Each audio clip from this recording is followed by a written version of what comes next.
మోకాళ్ళ నొప్పులు, disc problems లాంటి అన్ని సమస్యలకు సంప్రదించండి Homeocare international world class homeopathy 9001171550. So ఇప్పుడే క్యాబినెట్ అయితే ముగిసింది. చాలా కీలక నిర్ణయాలు అయితే తీసుకున్న పరిస్థితి. రవాణా శాఖ మంత్రి మనతో ప్రస్తుతం ఉన్నారు. సార్, ప్రధానంగా ఇప్పుడు చర్చ మూడో హామీకి సంబంధించిన వ్యవహారంలో పెద్ద ఎత్తున జరుగుతోంది. ఎందులో మీ డిపార్ట్మెంట్కి సంబంధించి ఉచిత బస్సు ఎప్పుడు అనేది ఏమన్నా దానికి సంబంధించిన డిస్కషన్ ఏమైనా వచ్చింది? ఈరోజు క్యాబినెట్లో రేపు ఆగస్టు 15వ దినంన రాష్ట్రంలో అన్నా క్యాంటీన్లు స్టార్ట్ చేయడం జరుగుతుంది.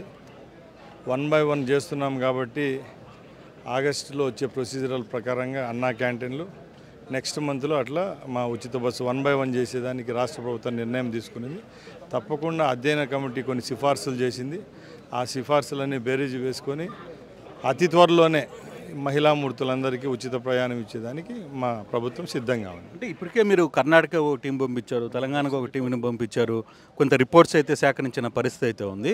ఎలా వర్కౌట్ అవుతుందా, లేకపోతే ఏ దిశగా ముందుకు వెళ్ళాలనుకుంటున్నారు? లోకల్గానే వెళ్ళాలనుకుంటున్నారా, లేదు అవుట్ ఆఫ్ స్టేషన్స్ కూడా ఉచిత బస్సు వెళ్ళే పరిస్థితి ఉంటుందా? ఒకటైతే నిజమండి, అన్ని స్కీముల్లో డబ్బులు రావు. ప్రజల్లో వాళ్ళ ముఖాల సంతోషం చూడాలంటే కొన్ని గవర్నమెంట్కి బర్డెన్ అయినా భరించాలి.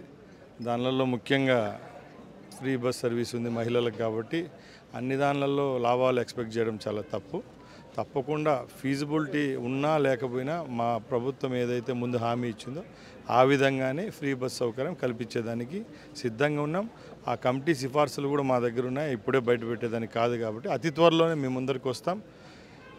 తమిళనాడు, కర్ణాటక అలాగే తెలంగాణ కంటే మెరుగుగా ఈ రాష్ట్రంలో ఇంప్లిమెంటేషన్ అయితే జరుగుతుంది. అంటే ఇప్పటికే రాష్ట్రాల్లో చుట్టుపక్కల ఉన్న టోళ్ళన్నీ కూడా క్లోజ్ చేశారు. దానివల్ల ప్రభుత్వానికి వచ్చే ఆదాయం కూడా తగ్గిపోయే పరిస్థితి కనపడుతుంది. ముఖ్యంగా ఈ టోల్ మూసివేత అనేది ఈ ప్రభుత్వం తీసుకున్న నిర్ణయం కాదు, గత ప్రభుత్వమే తీసుకునింది. మేము అధికారులను కూడా చర్చించడం జరిగింది. దీనివల్ల నష్టాలు ఏమి లాభాలని.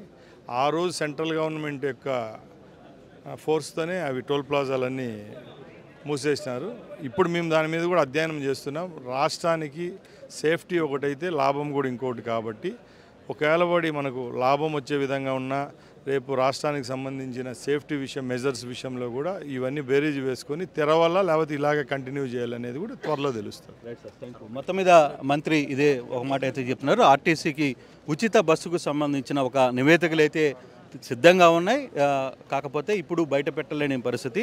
రాబోయే రోజుల్లో అంటే ఆగస్టు 15th మాత్రం అన్నా క్యాంటీన్లు వస్తాయి. అదే నెలలో ఆర్టీసీ ఉచిత ప్రయాణం ఉండబోతుంది అనేది స్పష్టంగా చెప్తున్న పరిస్థితి కనబడుతుంది. కలవని ప్రసాద్తో కృష్ణమోహన్.